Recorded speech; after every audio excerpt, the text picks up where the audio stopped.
Have you ever thought about what makes a punishment humane? It's a tricky question, right? Well, back in 18th century France, they thought they had found the perfect answer, a brand new invention called the guillotine. Before the guillotine, executions in France were often brutal and inconsistent. Depending on your social class, you could face anything from a swift beheading with a sword if you were a noble to a much more gruesome and prolonged end if you were a commoner. It was messy, unequal, and frankly, pretty horrific. Then came Dr. Joseph Fignes' guillotine. He wasn't the inventor of the machine, but he was a physician and a politician who championed a new idea during the French Revolution. He argued that everyone, regardless of their station in life, deserved an equal and painless death. The penalty should be the same for all, a simple, mechanical beheading. The goal was to remove the torture and the spectacle of suffering from the process of execution.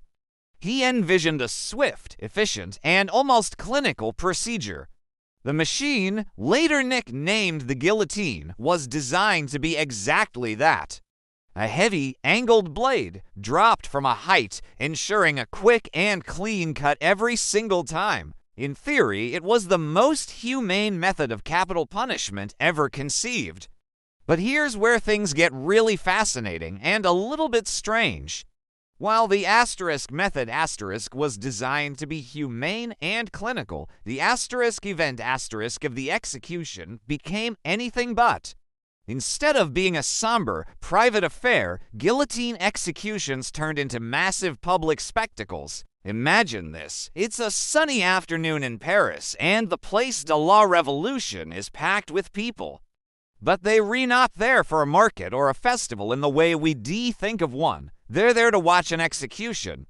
The guillotine, nicknamed the National Razor, stood tall and ominous in the center of the square. This wasn't a quiet, mournful gathering. It was a full-blown social event.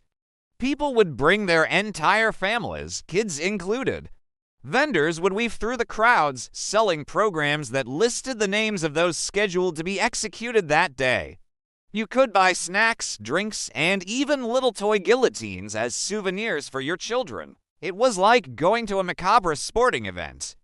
People would rent apartments with a good view of the square, packing the balconies to get the best look. They would lay out blankets, unpack picnic baskets, and settle in for a day of entertainment. The crowd would cheer and jeer as the condemned were brought to the scaffold. There was a morbid celebrity culture around it.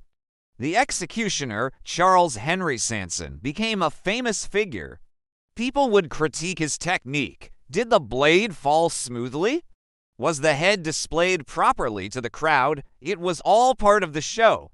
Women, known as the tricoteuses, would sit near the front, knitting as they watched head after head fall into the basket. It was just a normal part of their daily routine. Think about that paradox for a moment. A machine created in the name of progress and humanity became the centerpiece of a ghoulish public festival. It tells us so much about the human psyche and how we can normalize even the most shocking events. The intention was to make death less painful, but the result was to make death a form of popular entertainment. The desire to remove suffering from the individual was overshadowed by the crowd's thirst for a spectacle. This practice of public executions continued for a long, long time. In fact, the very last public guillotining in France happened as recently as 1939. It was the execution of a convicted murderer named Eugene Weidmann.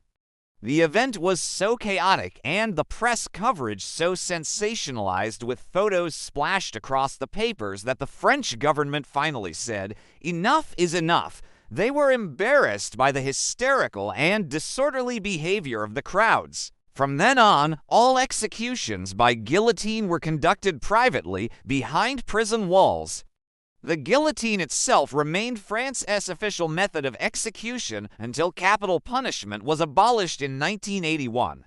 The final use of the national razor was in 1977. So, the next time you hear the word guillotine, remember its strange and contradictory history. It's a story about the search for humanity in the act of punishment, and the bizarre and unexpected ways that people can turn even death into a spectacle.